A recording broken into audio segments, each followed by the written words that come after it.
Man fears death not because it ends life, but because it reveals what comes after. What if I told you everything you know about death is a lie? That death isn't a peaceful sleep, that the moment your heart stops, something begins. Ancient civilizations, separated by oceans and thousands of years, left behind forbidden texts that all describe the same thing. Death is a journey filled with trials and terrifying choices you don't remember learning the rules for. These books were never meant to comfort the living. They were meant to prepare the dead. And according to them, most souls don't make it through. Tonight, we're opening the most mysterious ancient texts ever written, books that claim to reveal what really happens when you die. Watch closely, because once you know, there's no forgetting it. 1. The Egyptian Book of the Dead. The ancient Egyptians did not treat death as an ending. They treated it as a transition, one that was dangerous, complex, and easy to fail if you didn't know the rules. What modern scholars call the Egyptian Book of the Dead was not a single book, nor was it standardized. It was a collection of spells, instructions, passwords, and warnings written over many centuries, primarily during Egypt's New Kingdom period, roughly 1550 to 50 BCE. These texts were placed in tombs, written on papyrus, carved on coffins, or painted on walls, intended to guide the deceased through the afterlife step by step. And step by step is exactly how the Egyptians imagined it. According to the text, death does not immediately transport a person to peace or judgment. Instead, the soul awakens in a transitional realm known as the Duat, a dangerous, liminal landscape that exists between the living world and eternity. The Duat is not abstract or symbolic. It is described as a real place with gates, rivers, caverns, guardians, monsters, and regions of complete darkness. The deceased does not drift passively through this realm. They must move through it. And movement requires knowledge. One of the first challenges described in the Book of the Dead is maintaining consciousness. Death does not automatically grant clarity. The newly deceased can become confused, disoriented, or trapped. Spells are provided to awaken the Bi'a, a component of the soul associated with mobility and personality. Without this awakening, the soul risks dissolution, fading into non-existence. Once conscious, the deceased begins a journey that resembles a trial more than a voyage. The Duat is filled with gates, each guarded by deities or hybrid beings with specific names. The text insists that these names must be spoken correctly. Knowledge functions as access. Power comes not from strength or virtue alone, but from recognition. If you know the name, you may pass. If you do not, you are stopped, sometimes violently. This theme repeats constantly. The afterlife is bureaucratic, rule-bound, and procedural. Chaos exists, but it is controlled by structure. Spells serve as credentials, identity documents, and protective measures. One of the most detailed sections concerns the judgment of the dead, presided over by Osiris, ruler of the afterlife. Here, the deceased must undergo the famous weighing of the heart. The heart, believed to contain memory, intention, and moral weight, is placed on a scale opposite the feather of Ma'at, the principle of cosmic order and truth. If the heart is heavier than the feather, it is devoured by a creature known as Amit, a composite beast, part lion, hippopotamus, and crocodile. This is not punishment in the modern sense. It is annihilation. The soul ceases to exist entirely. If the heart balances, the deceased is declared true of voice and allowed to proceed. Crucially, the Book of the Dead does not depict judgment as automatic. The deceased actively participates. They recite the negative confession, a list of declarations stating what they have not done in life: not stolen, not murdered, not disrupted order. This is not a plea for mercy, it is a formal assertion of eligibility. The text implies that speech itself carries power. Speaking truth correctly shapes reality. Beyond judgment lies the field of reeds, the idealized afterlife realm. It resembles Egypt itself, but perfected. Crops grow eternally. Work exists, but it is effortless. The dead live among gods and ancestors, continuing existence rather than escaping it. However, paradise is not guaranteed permanence. Even after entry, the soul must protect itself from threats. The Book of the Dead contains spells to prevent a second death, to repel serpents, to avoid being forced into eternal labor, and to maintain bodily integrity. This is where the Egyptian afterlife becomes especially strange by modern standards. The dead are not ghosts. They retain physical needs. They eat, they drink, they farm, they sleep. The soul remains tied to the body, which is why preservation through mummification is essential. A destroyed body weakens the soul's ability to function. In this system, morality alone is insufficient. Good intentions without knowledge can still lead to failure. The Book of the Dead repeatedly emphasizes preparation. The afterlife rewards those who studied, memorized, and planned. One passage explicitly warns that ignorance is fatal. The afterlife is also reversible in limited ways. The soul can move between worlds. It can join the sun god Ra on his nightly journey through the Duat, helping him defeat the serpent Apophis to ensure the sun rises again. In this way, the dead participate in maintaining cosmic order. Death, then, is not an escape from responsibility. It is a promotion into cosmic maintenance. What makes the Book of the Dead unsettling is its confidence. It does not speculate. It does not ask what might happen. It describes what will happen, if you know what to do. To the Egyptians, the afterlife was not a mystery. It was a landscape with known hazards and documented procedures. The unknown was not death itself, but whether an individual had prepared adequately. Modern readers often interpret these texts symbolically. Ancient Egyptians did not. The spells were tools. The instructions were practical. The risks were real. Whether the Book of the Dead represents a literal map of existence beyond death or a psychological framework for confronting mortality remains debated. What is clear is that it presents one of the most detailed afterlife systems ever recorded, one where survival depends not on faith, but on memory, speech, and precision. In the Egyptian view, death was not the great equalizer. It was the final exam. 2. The Tibetan Book of the Dead. The Tibetan Book of the Dead presents one of the most psychologically precise descriptions of death ever recorded. Unlike many afterlife texts that focus on judgment or reward, this one is concerned with timing.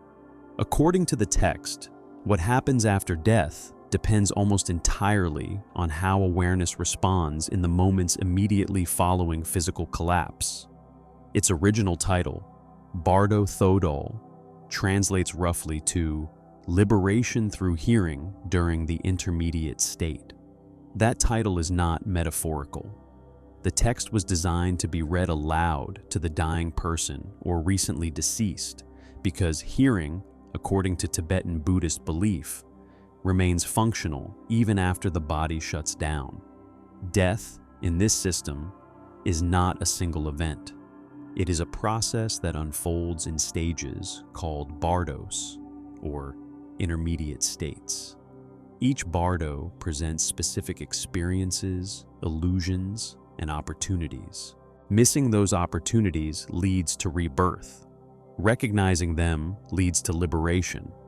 The first stage begins at the moment of death itself. As the body fails, consciousness withdraws from the senses in a specific order. Vision fades first, followed by hearing, smell, taste, and touch. Internally, the elements dissolve: earth into water, water into fire, fire into air, and air into consciousness. The text describes these transitions with remarkable clarity, noting sensations of heaviness, warmth, flickering lights, and a final blackout. Then comes what the text calls the clear light of death. This is the most important moment in the entire process. According to the Tibetan Book of the Dead, when the physical body fully ceases, consciousness encounters a state of pure awareness, formless, infinite, and free of fear. This clear light is identical to the fundamental nature of reality itself.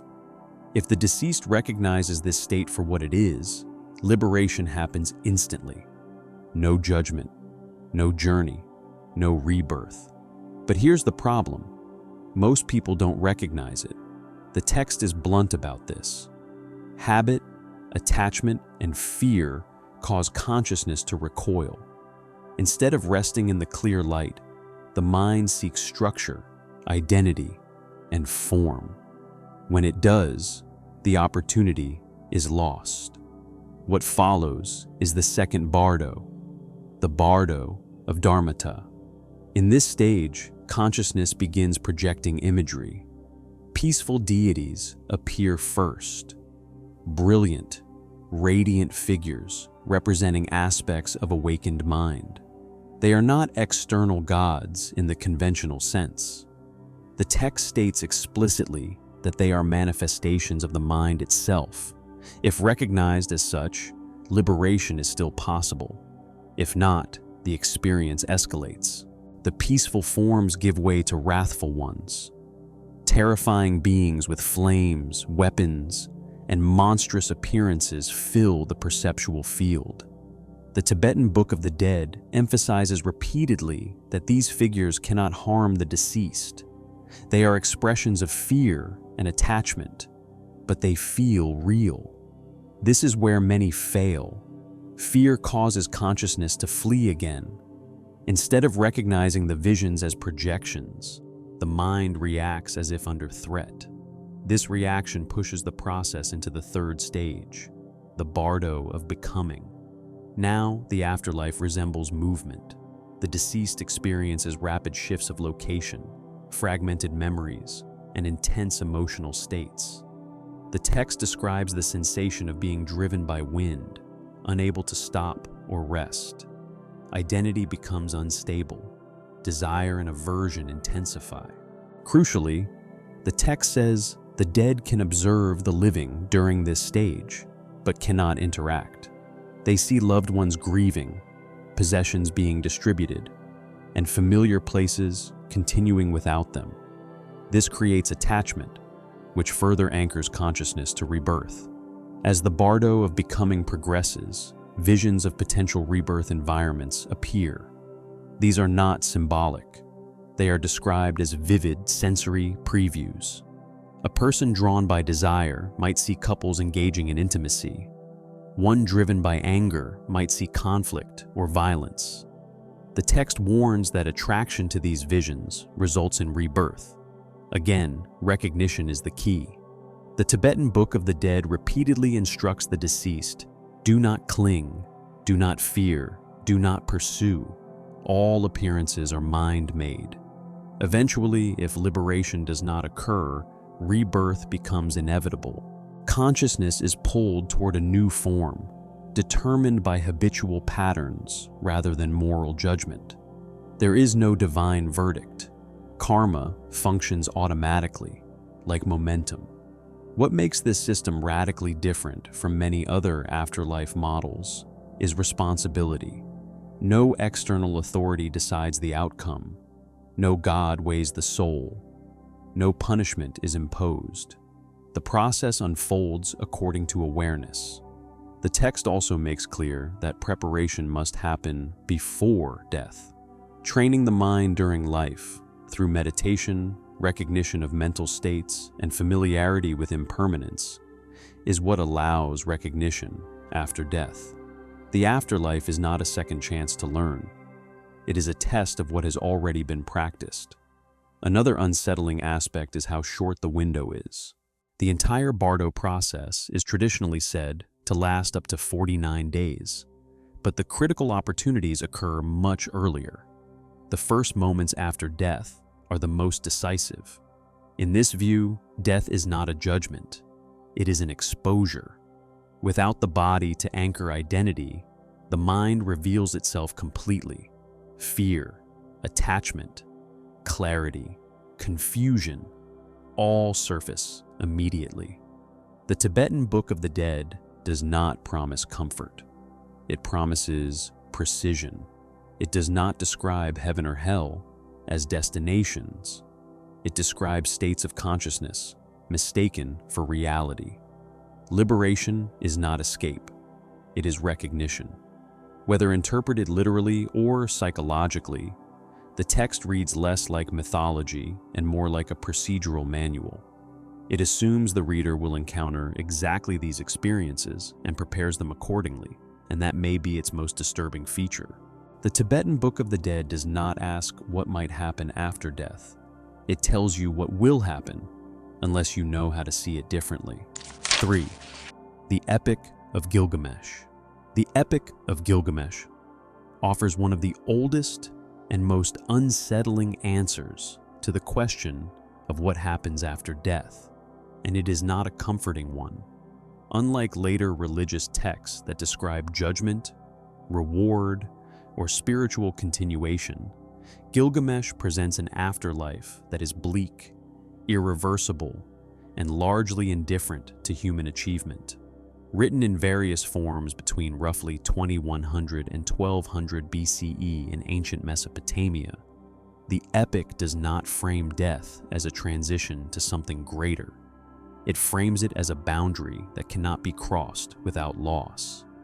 The story follows Gilgamesh, king of Uruk, a man who is 2/3 divine and 1/3 human. Despite his power and status, the epic makes one thing clear early on. Divinity does not grant immunity from death. That truth arrives violently with the death of Enkidu. Enkidu's death is the emotional and philosophical center of the epic. Until this point, Gilgamesh behaves as if strength, fame, and heroic deeds are sufficient to overcome any threat. Enkidu's illness and slow decline shatter that illusion. The text lingers on the physical reality of dying, weakness, fear, anger, and helplessness. But it is what Enkidu experiences after death that defines the Mesopotamian afterlife. In a haunting dream sequence, Enkidu describes being taken to the land of the dead. This realm is not a place of judgment or purification. It is a shadow world where all the dead go, regardless of status or virtue. Kings and servants, heroes and criminals, all are reduced to the same condition. They wear feathers like birds. They eat dust. They live in darkness. There is no escape. This underworld, often associated with the goddess Ereshkigal, is not evil, but it is final. Once a soul enters, it does not return. There is no trial, no redemption, no reward for moral behavior. The afterlife does not care who you were. This is what terrifies Gilgamesh. Enkidu's death triggers an existential crisis. Gilgamesh wanders the wilderness, obsessing over decay. He touches Enkidu's body and waits for it to rise. When it does not, he confronts a truth he has avoided. Everything that lives will die, and death erases distinction. From this point on, the epic becomes a search, not for meaning, but for escape.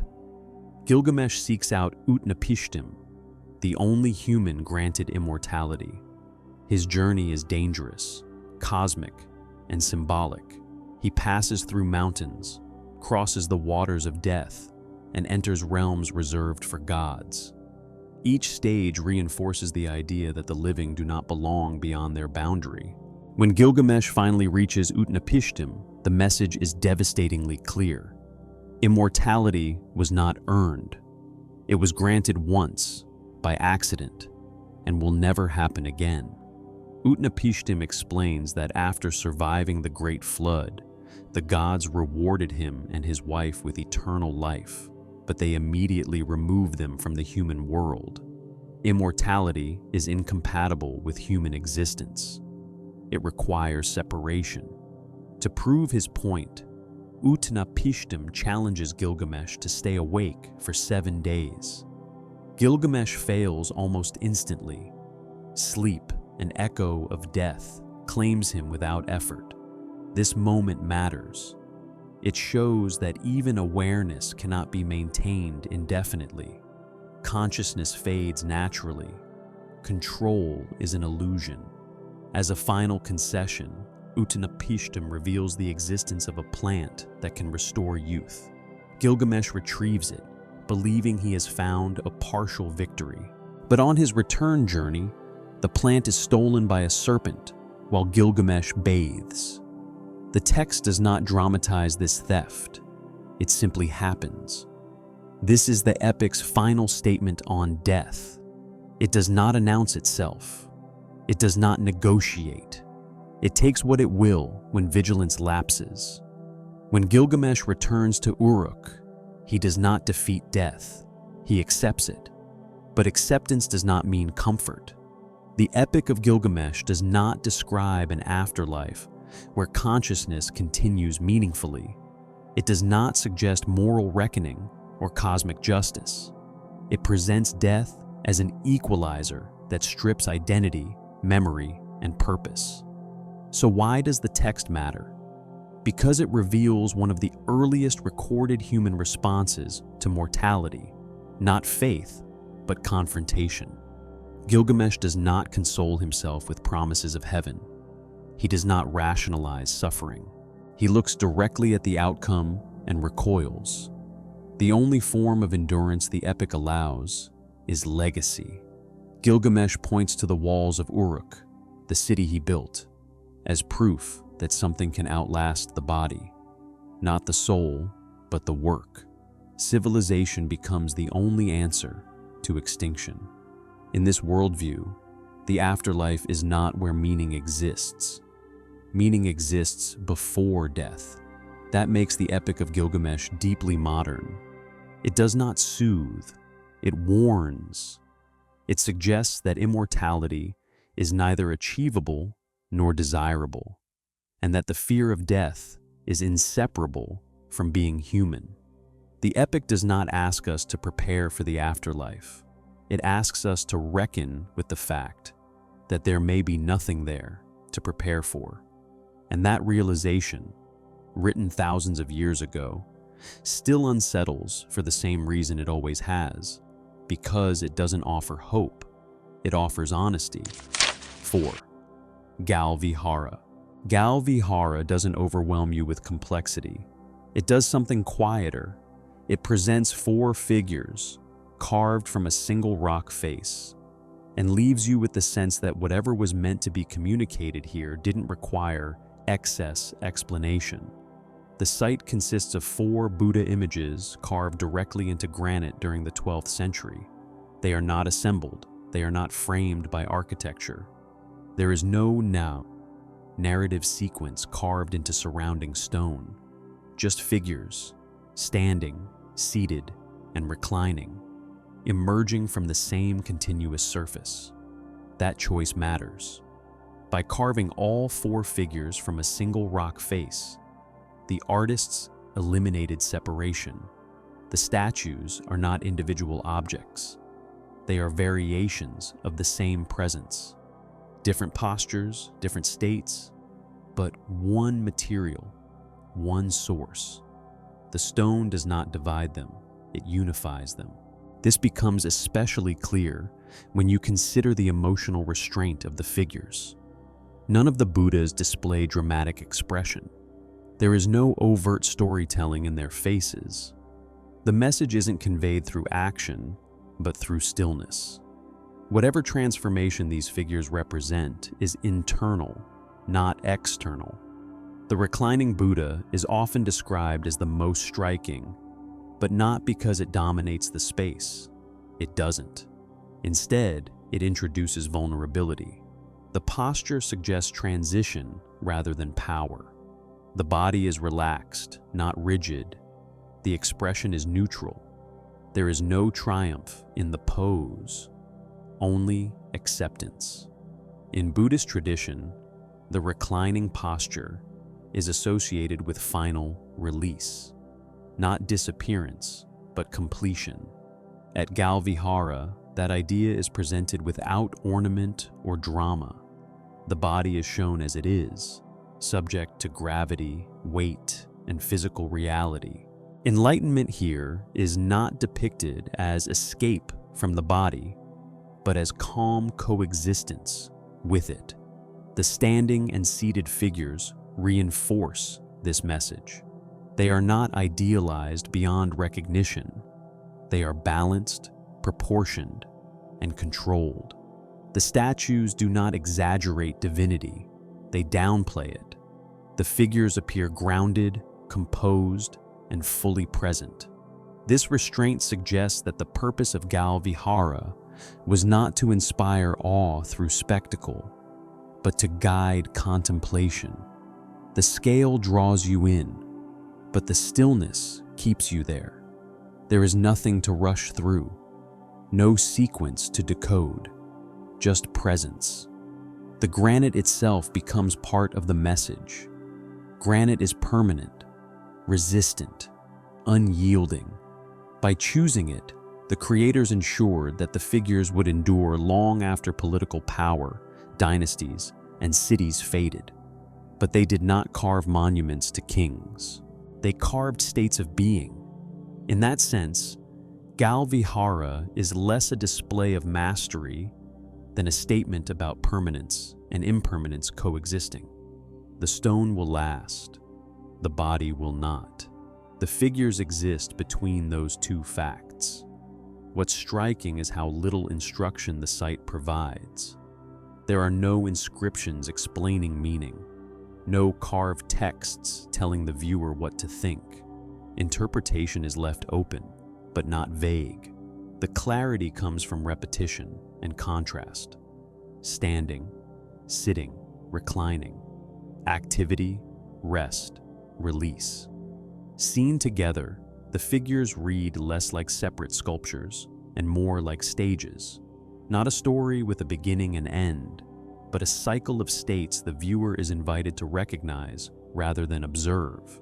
This may explain why Vihara feels different from many monumental religious sites. It does not direct attention outward toward ritual or hierarchy. It directs attention inward. The scale is large, but the message is quiet. Standing there, it becomes difficult to treat the site as a technical achievement alone. The technique disappears into the intention. The precision exists so that nothing distracts from the central idea. Calm awareness maintained across all conditions. Vihara doesn't try to persuade. It doesn't threaten. It doesn't promise reward. It simply presents four expressions of the same presence and allows the viewer to sit with them. And that may be why it still works. Not because it survived time, but because it asks nothing of it. 5. The Popol Vuh. The Popol Vuh does not describe the afterlife as a destination.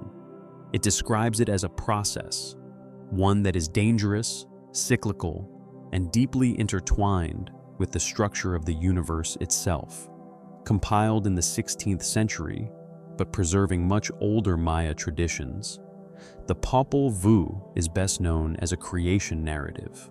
But beneath its mythic surface is a detailed framework for how death works, how it can be navigated, and how it can even be reversed under specific conditions.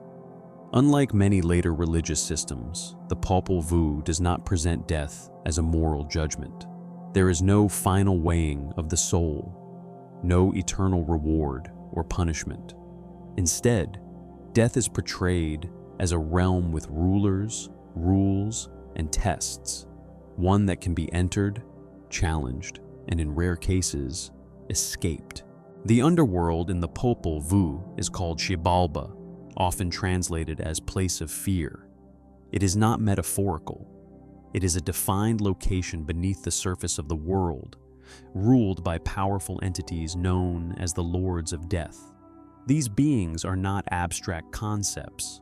They have names, personalities, and specific domains: disease, decay, violence, and sudden death. Entering Xibalba is not optional. Death brings everyone there. The journey begins with descent. The text describes multiple trials that immediately strip the dead of comfort and orientation. Rivers of scalding water and blood must be crossed. Forked roads appear, designed to confuse travelers into choosing wrong paths. From the very beginning, the afterlife is presented as hostile to passivity. Those who arrive unprepared are humiliated. The Lords of Xibalba greet newcomers with false politeness, offering benches that turn out to be heated stone. This detail matters. The Popol Vuh repeatedly emphasizes deception. The underworld is not dangerous because it is violent. It is dangerous because it is misleading. Death tests awareness before endurance. This theme becomes clearest in the story of the hero twins, Hunahpu and Xbalanque.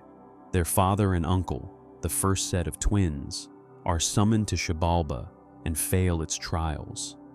They misunderstand instructions, fall for tricks, and are ultimately killed. Their fate establishes a rule: good intentions and courage are not enough. Knowledge and perception matter more. When the hero twins themselves descend into Xibalba, they behave differently. They do not react emotionally to threats. They observe. They anticipate deception. They refuse to sit on the false bench. They bring tools, blowguns, fireflies, and substitutes for their bodies. They understand that survival in the underworld requires adaptation, not resistance. The trials they face resemble psychological stress tests. They are placed in the house of darkness, where no light exists. In the house of cold, they must endure freezing winds. In the house of jaguars, they are surrounded by predators. In the house of fire, they are threatened by flames. In the house of bats, death comes suddenly and without warning. Each house represents a mode of death: disorientation, exposure, fear, destruction, and randomness. What is striking is that none of these trials are framed as punishment. They are conditions. Xibalba does not judge worthiness. It reveals vulnerability. The most significant moment comes when the hero twins are killed. They are burned, their bones ground, and their remains scattered in a river. According to most belief systems, this would be the end. In the Popol Vuh, it is not. The twins return. Their resurrection is not framed as a miracle granted by higher authority. It is presented as a consequence of understanding the rules of the underworld. They reappear disguised, performing dances and illusions. They demonstrate control over life and death itself, killing and reviving each other in front of the lords of Xibalba. The rulers of death, fascinated, ask for the same treatment. This is where the Popol Vuh makes its most radical claim. The lords of death are killed and are not revived. Death, in this narrative, is not absolute power. It is a system that can be disrupted by those who understand it fully. The underworld is not eternal, it is contingent. After defeating Xibalba, the hero twins ascend into the sky, becoming the sun and the moon.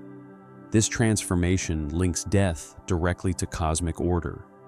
The cycle of day and night, light and darkness, is presented as the aftermath of a successful journey through death. The afterlife is not separate from the universe. It is part of its engine. This framing has profound implications. Death is not an endpoint. It is a transition point within a larger system of regeneration. But regeneration is not guaranteed.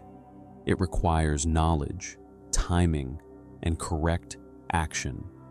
Most souls do not defeat Xibalba. The Popol Vuh does not suggest universal resurrection. It presents the hero twins as exceptional. Their success explains why the world functions as it does, not why everyone escapes death. For most, Xibalba remains a place of dissolution. What sets the Popol Vuh apart from later afterlife texts is its lack of comfort. It does not reassure. It does not promise justice. It explains why suffering exists and why death persists, not as moral failure, but as structural reality. Death is embedded into creation itself. The text also implies that memory matters. The names of the dead are spoken.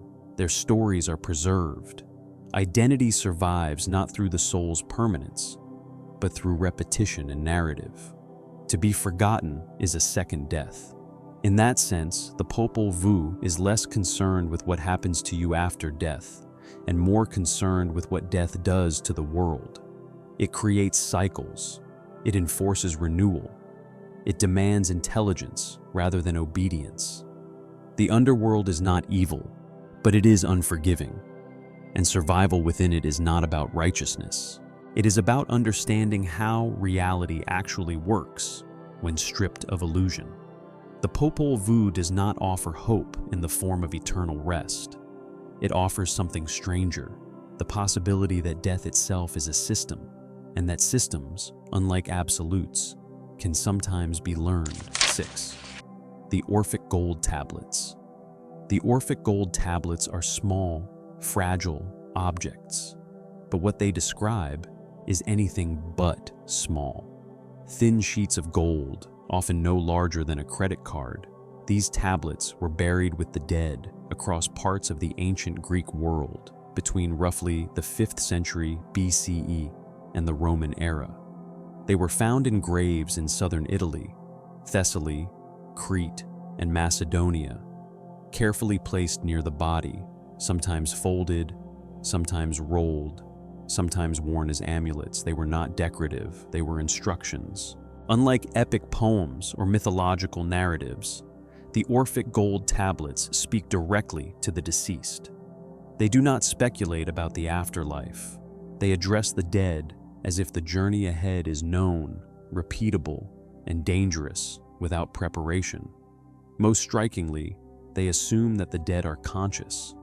The tablets describe what the soul will encounter immediately after death: paths that divide, guardians who question, sources of water that must be approached or avoided with precision. The afterlife is not abstract. It is a terrain. One of the most frequently repeated warnings concerns 2 springs. Upon entering the underworld, the soul will encounter a spring near a white cypress. This is the spring of Lethe, forgetfulness. The tablets are explicit. Do not drink from it. Those who do lose memory, identity, and awareness. They dissolve into a cycle of rebirth without understanding why. Instead, the soul is instructed to seek another source, the spring of Mnemosyne, memory. This distinction is central. Survival after death, according to the tablets, depends not on moral behavior, but on remembering who you are. Memory is treated as the core of identity. Forgetting is a kind of second death. The tablets also provide exact phrases the soul must speak. When confronted by guardians of the underworld, the deceased is instructed to declare, "I am a child of earth and starry heaven. I am parched with thirst. Give me to drink from the spring of memory." This is not a prayer. It is a statement of lineage. The soul claims a dual origin, both earthly and divine. By asserting this identity, the deceased signals knowledge of their true nature. The guardians are not persuaded by emotion or virtue. They respond to recognition. If the declaration is accepted, the soul is granted access to the waters of Namazani and allowed to proceed. What follows is not judgment. There is no weighing of the soul, no punishment for sins, no reward for obedience. The Orphic afterlife is selective, but not moralistic. The dividing line is knowledge. Those who know where they are and who they are advance. Those who do not are recycled. The tablets repeatedly refer to the soul as having been trapped in a cycle of rebirth. Life itself is portrayed as a kind of imprisonment, not a gift. The body is described indirectly as a temporary enclosure, something the soul enters and exits repeatedly. Death is not freedom by default. It is a moment of opportunity. If the soul fails to act correctly, it returns to embodiment and forgets everything. If it succeeds, it escapes the cycle entirely and joins a divine state, often described as dwelling among the blessed or with the gods. But even here, the language remains restrained. The tablets do not describe paradise in sensory detail.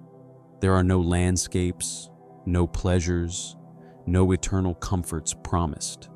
The emphasis is not on reward, but on release. To be freed is to no longer return. Another unsettling feature of the tablets is how impersonal the process is.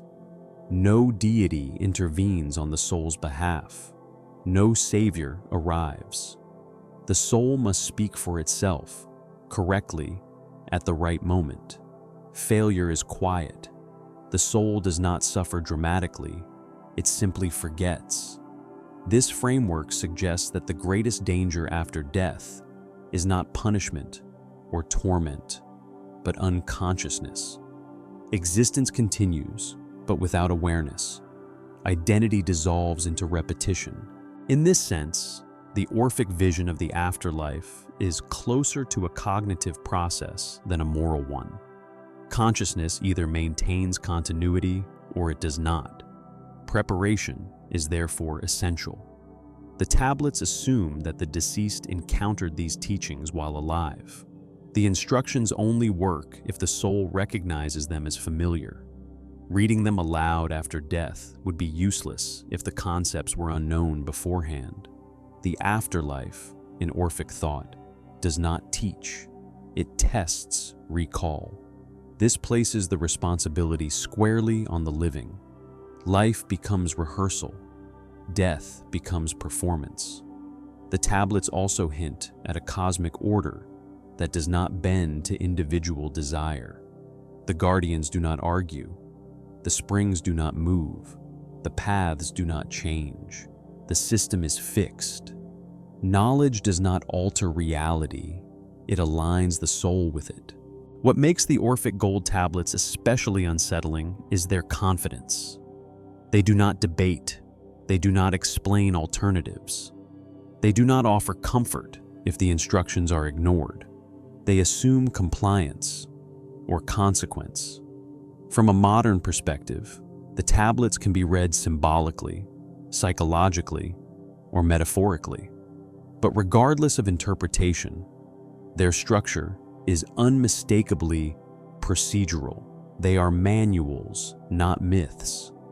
They reduce the afterlife to a sequence of decisions that must be executed correctly under pressure, without guidance and without mercy. In that sense, they resemble modern survival protocols more than religious doctrine. The soul is alone. The rules are fixed. Memory is everything. The Orphic gold tablets do not promise reunion with loved ones. They do not promise justice. They do not promise meaning. They promise one thing only: an exit, if you remember how to take it. 7. The Apocalypse of Peter. The Apocalypse of Peter offers one of the most vivid and unsettling descriptions of the afterlife to survive from early Christianity. Unlike texts concerned with liberation, memory, or escape, this one is focused almost entirely on consequence. Attributed to the Apostle Peter, and likely written in the 2nd century CE, the Apocalypse of Peter circulated widely in early Christian communities. For a time, it was even considered for inclusion in the New Testament. What ultimately excluded it was not its popularity, but its intensity. This text does not soften its message. According to the Apocalypse of Peter, death leads immediately to exposure. The soul does not drift, sleep, or wait. It is shown what awaits it, often before judgment is complete. The afterlife is presented not as a mystery, but as a revelation designed to be seen and feared. The narrative framework is simple. Peter is guided by Jesus and allowed to witness the fate of souls after death. What he sees is divided clearly into two realms, one of reward and one of punishment. But the imbalance between them is striking.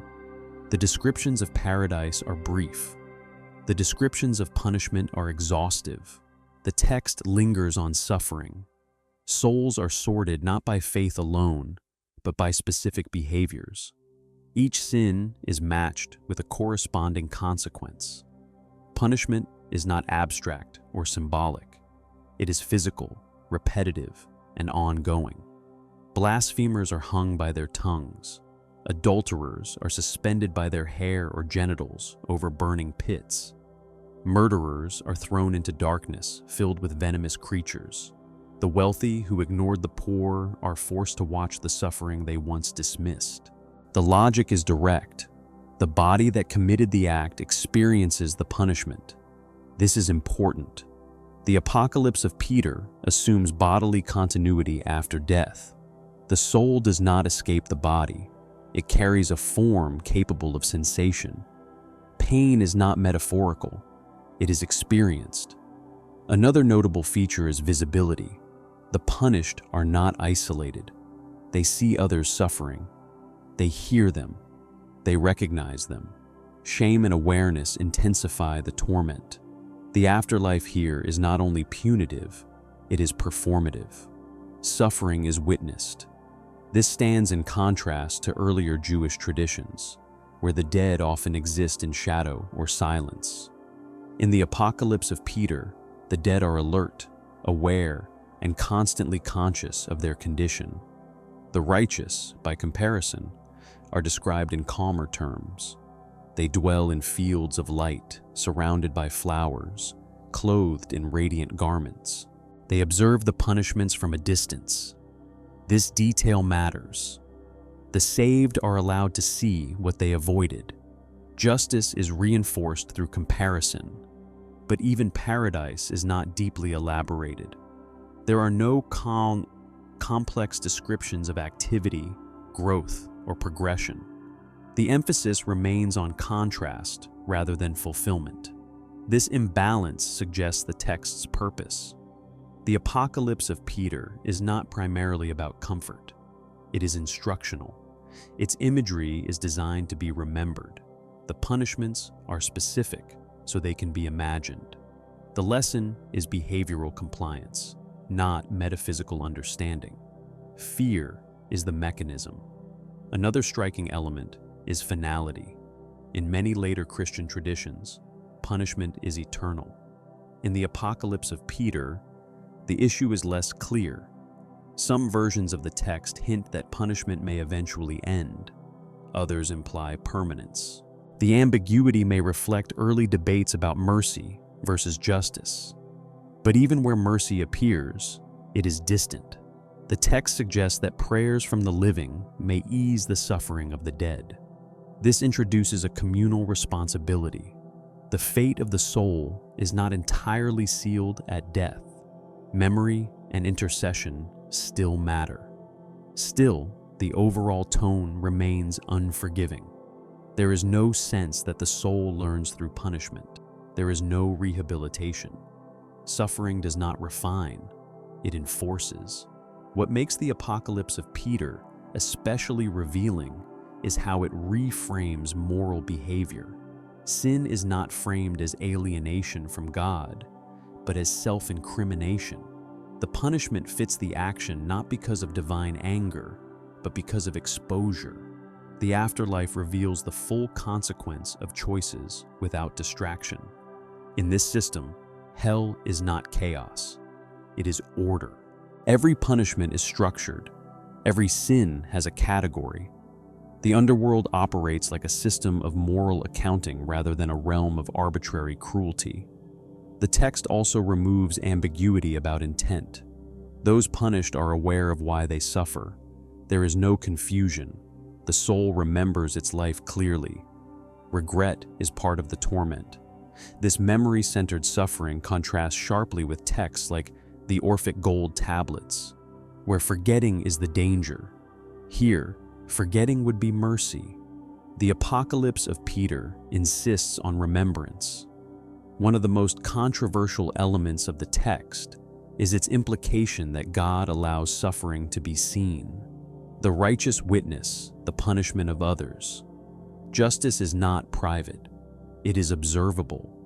This feature troubled later theologians and contributed to the text's exclusion from the biblical canon. It raised uncomfortable questions about compassion, voyeurism, and the nature of divine justice. Yet its popularity persisted. Why? Because the Apocalypse of Peter answered a question many early believers had. What actually happens after death if you fail?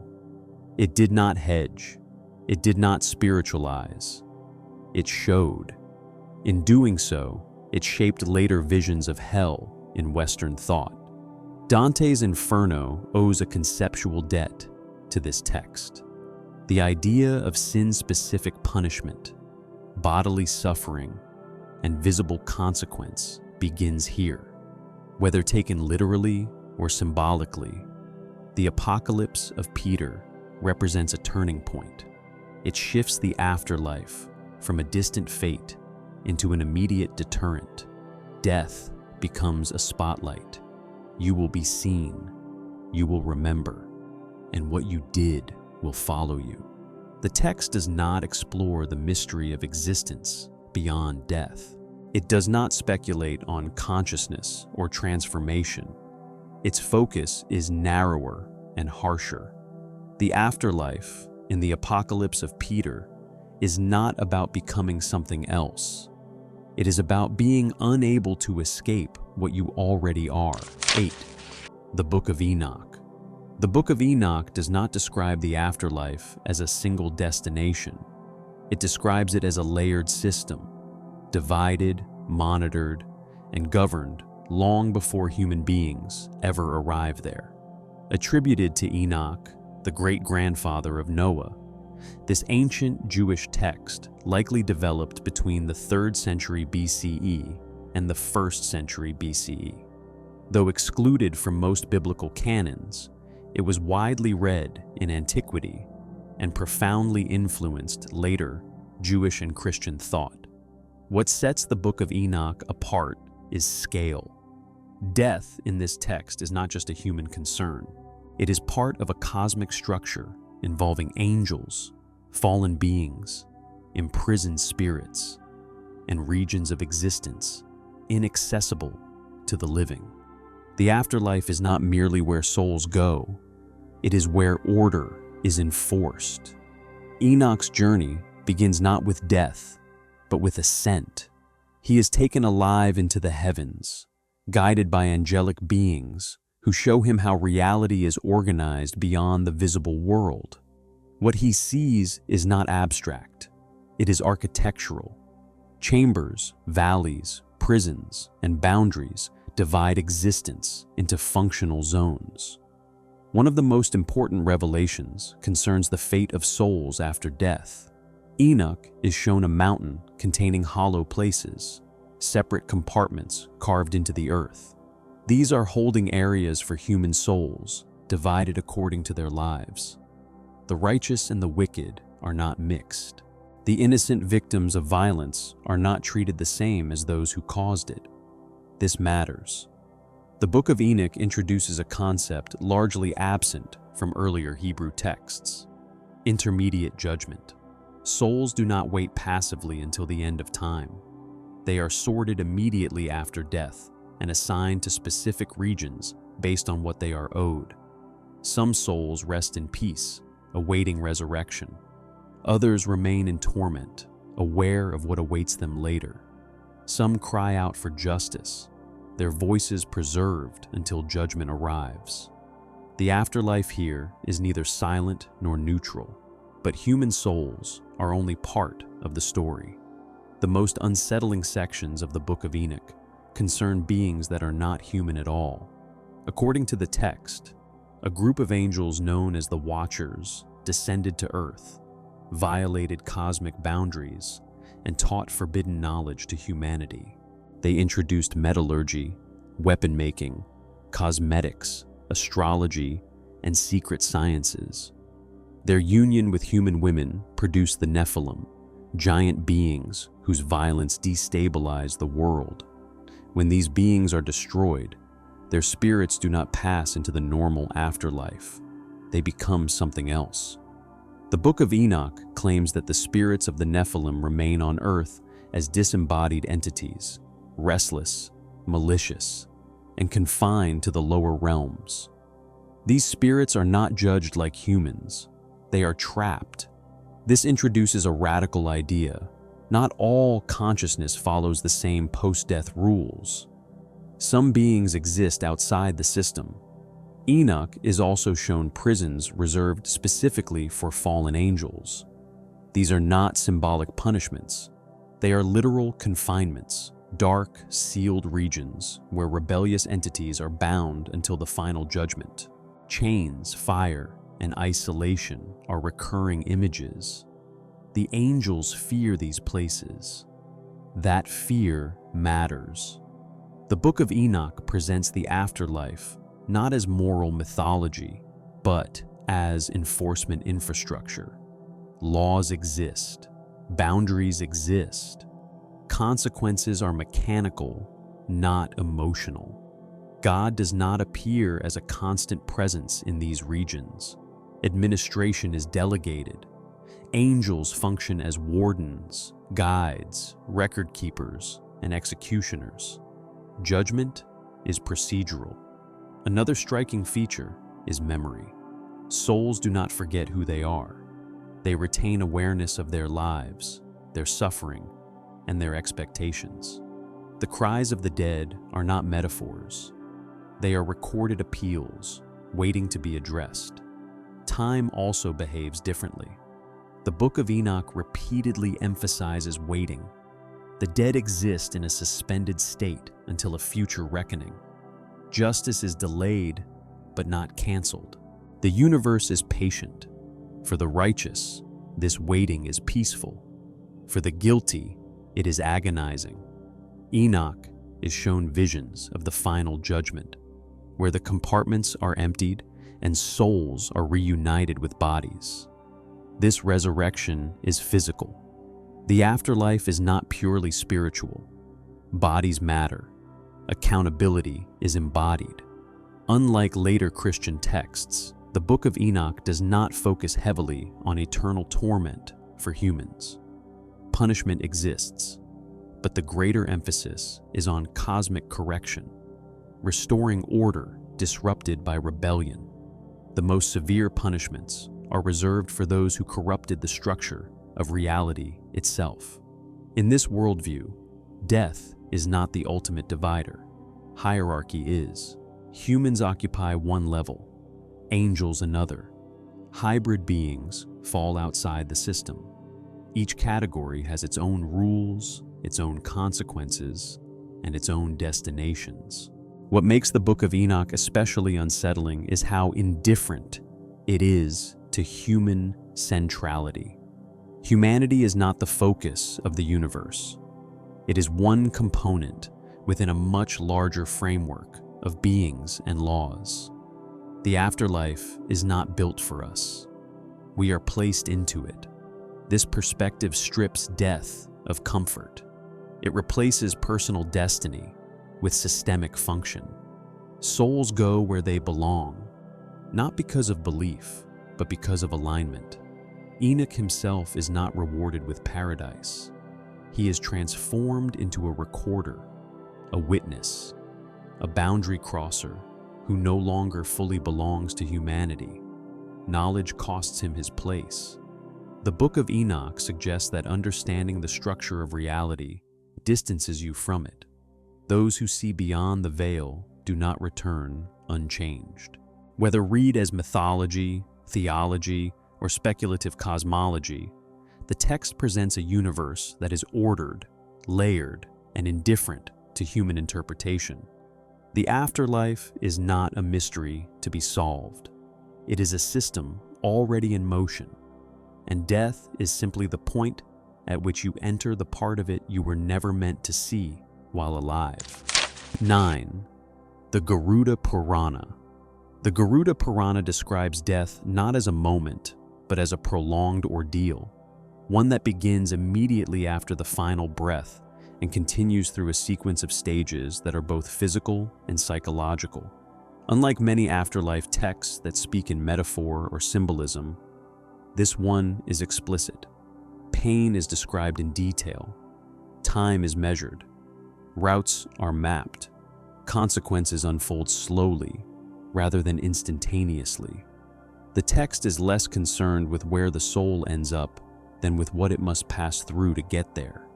Structured as a dialogue between the god Vishnu and Garuda, the divine eagle, the Garuda Purana functions as a manual.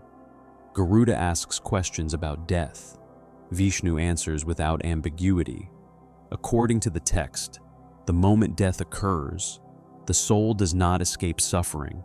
It becomes acutely aware of it. As life leaves the body, consciousness does not fade.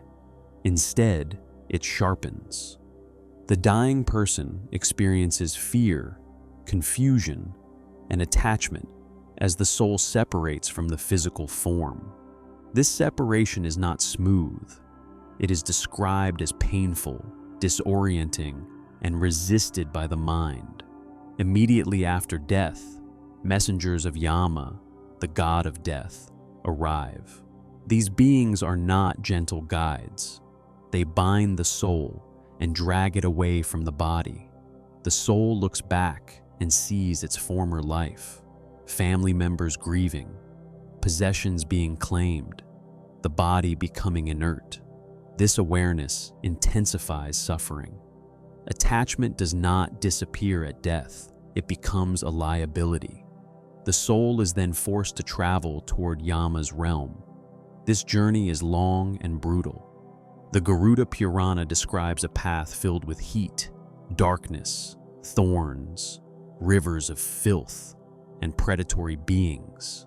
The soul experiences hunger, thirst, exhaustion, and terror, but cannot die again to escape them. The body that once buffered sensation is gone. Pain is direct and unfiltered. Time behaves differently here. The journey is said to last an entire year. Each day corresponds to the consequences of specific actions committed during life. There is no randomness. Suffering unfolds according to a schedule. One of the most unsettling elements of the text is how closely suffering is tied to memory. The soul remembers its actions clearly. Regret is constant. There is no forgetting. Unlike traditions where ignorance protects the dead, here awareness is part of the punishment. Upon reaching Yama's court, judgment begins. But judgment is not framed as debate or mercy. It is administrative. The soul's deeds are reviewed, weighed, and categorized. No defense is offered. Intention matters less than action. The record is complete. Based on this assessment, the soul is sent to specific realms known as narakas, hells designed for particular behaviors. The Garuda Purana lists many such realms, each with precise punishments. Liars are punished in one place, thieves in another. Those who harmed others experience harm in mirrored form. The punishments are repetitive and sustained. They are not symbolic, they are experiential. However, unlike later traditions that emphasize eternal damnation, these punishments are finite. This matters. The Garuda Purana does not describe hell as permanent. It is corrective. Once the karmic debt is exhausted, the soul is released. Suffering has duration, not infinity. But release does not mean liberation. After punishment, the soul prepares for rebirth. The text describes the process of entering a new womb in disturbing detail. The soul is drawn toward parents whose dispositions match its remaining karmic tendencies. Conception is not romanticized. It is mechanical. Consciousness is compressed, constrained, and gradually forgets its previous existence. Memory loss is total.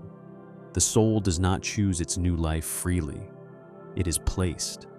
What distinguishes the Garuda Purana from other afterlife texts is its emphasis on continuity. Death does not reset the system. It preserves momentum.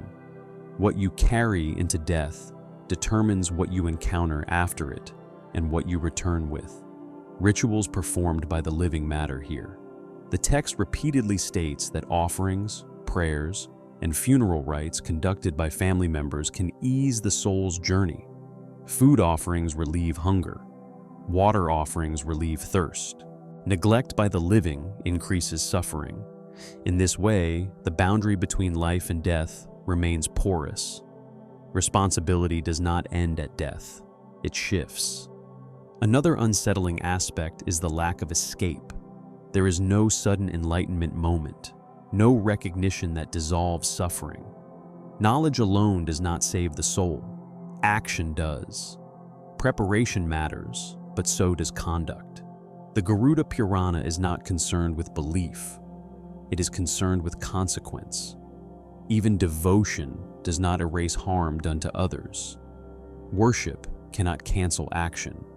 The system is indifferent to excuses. It operates automatically. This creates a universe where morality is enforced structurally rather than emotionally. There is no anger behind punishment. There is no pleasure either. The system simply functions. The text also makes clear that gods are not exempt. They oversee the process, but they do not override it casually. Order supersedes preference. In this worldview, the afterlife is not mysterious. It is procedural. Suffering is not chaos. It is bookkeeping. What makes the Garuda Purana especially disturbing is its insistence on detail. It does not gesture vaguely toward punishment. It describes sensation, duration, and repetition. It removes the comfort of abstraction. At the same time, it removes the terror of eternity. Nothing lasts forever, not even suffering. But the cycle itself continues. Death is not an end. Hell is not final. Rebirth is not freedom. The only escape implied by the text lies outside the cycle entirely, a state beyond repeated embodiment. But the Garuda Purana offers no shortcuts to reach it. It does not describe techniques or revelations. It describes consequences until consequences are no longer needed. In this system, the afterlife is not about justice or mercy. It is about continuity, and death is simply the point at which continuity becomes impossible to ignore. 10. The Ginza Rabba. The Ginza Rabba presents an afterlife that is neither fiery nor comforting. Instead, it is cold, procedural, and relentlessly hierarchical. Where many traditions frame death as judgment or transformation, the Ginza Rabba frames it as ascent, a difficult return journey through hostile territory. This text is the central scripture of the Mandeans, a small religious community whose traditions preserve elements of ancient Gnostic thought. The Ginza Rabba is divided into two sections. The right Ginza, which focuses on cosmology and the fate of the soul, and the left Ginza, which deals more directly with death and mourning. Together, they describe a universe sharply divided between light and darkness. According to the Ginza Rabba, the human soul originates in the world of light, a transcendent realm ruled by beings of pure luminosity and knowledge. Life on earth is not a gift bestowed upon the soul. It is a displacement. The soul is sent downward, trapped in matter, and surrounded by deception. Death is not an end. It is an attempt to go home. But returning is not easy. At the moment of death, the soul separates from the body and becomes immediately vulnerable. Without flesh, it is exposed to forces that were previously dulled by physical existence. The soul must begin a journey upward through a series of regions known as matarta, toll stations or watch posts that function like spiritual checkpoints. These are not symbolic obstacles. They are guarded zones. Each matarta is controlled by beings associated with darkness, ignorance, and false authority. They question the soul, challenge its identity, and attempt to block its ascent. The Ginza Rabba is explicit. Most souls fail here. Progress does not depend on moral purity alone. It depends on knowledge. The soul must know its origin. It must know the names of the guardians. It must recite specific responses that affirm its connection to the world of light. Silence, confusion, or incorrect answers result in detention. The soul may be delayed, diverted, or pushed back downward. What happens to souls that fail is grim. They are drawn into lower realms, dominated by darkness and chaos. These regions are not always described as places of physical torment, but they are places of stagnation. Souls lose clarity, memory erodes, identity weakens. The longer a soul remains trapped, the more it forgets where it came from. For the Ginza Rabba, forgetting is the true danger. Darkness is not defined as evil. It is defined as ignorance. The worst fate is not suffering, but disorientation. A soul that forgets its origin becomes absorbed into the lower worlds and may never escape. Those who succeed in passing the matarta ascend gradually. As the soul moves upward, it sheds impurities accumulated during life. These impurities are not sins in the conventional sense. They are attachments to the body, to desire, to fear, to authority structures that belong to the material world. The ascent is described as exhausting.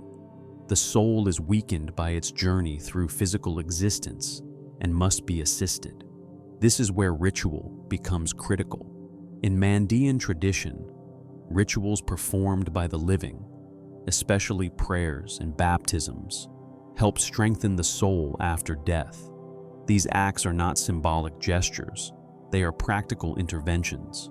They provide energy, clarity, and protection. Without this support, even a knowledgeable soul may struggle. Eventually, if the ascent succeeds, the soul reaches the world of light. But this is not portrayed as emotional reunion or bliss. It is restoration. The soul is reintegrated into its original state, no longer subject to material cycles. Importantly, not all souls reach the same destination. The Ginza Rabba describes multiple levels of light, each corresponding to the soul's degree of awareness. Enlightenment is not binary. It is graded. Some souls return fully. Others remain at intermediate levels, closer to light than darkness, but not completely free. This hierarchical structure reinforces a central theme. The universe is ordered, but not forgiving. There is no universal salvation, no final rescue for all beings. The system does not bend, it operates. Another unsettling aspect of the Ginza Rabba is its view of earthly authority. Many rulers, religious leaders, and institutions are portrayed as aligned with darkness, not because they are malicious, but because they reinforce ignorance. Power structures that distract the soul from its origin are considered obstacles to liberation. This worldview radically decentralizes morality. Good and evil are secondary.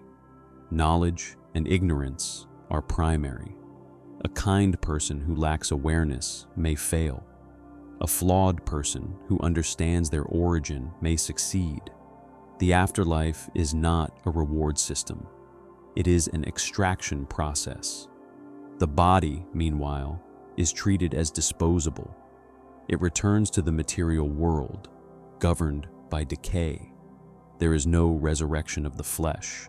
Salvation is not bodily. The physical world is not redeemed. This makes the Ginza Rabba one of the most starkly dualistic afterlife texts in existence. Light and matter do not reconcile. They separate.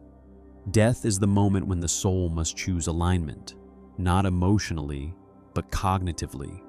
Recognition determines direction. Confusion determines descent. The text repeatedly warns that deception persists beyond death. False lights appear. False authorities claim power. The soul must not be impressed by appearances. Only the world of light is genuine. Everything else imitates. From a modern perspective, the Ginza Rabba reads less like theology and more like a system manual. It assumes the universe is hostile to consciousness by default, and that survival requires preparation. The afterlife is not mysterious. It is guarded, and most beings are not meant to pass through easily. What makes the Ginza Rabba especially unsettling is its refusal to comfort. There is no promise that everything will be fine. There is no assurance that love overrides structure. Instead, it presents death as a final test of awareness, not a judgment of behavior, not a reckoning of faith, but a measure of whether the soul remembers where it truly belongs. In the Ginza Rabba, the greatest danger after death is not punishment. It is mistaking the wrong world for home.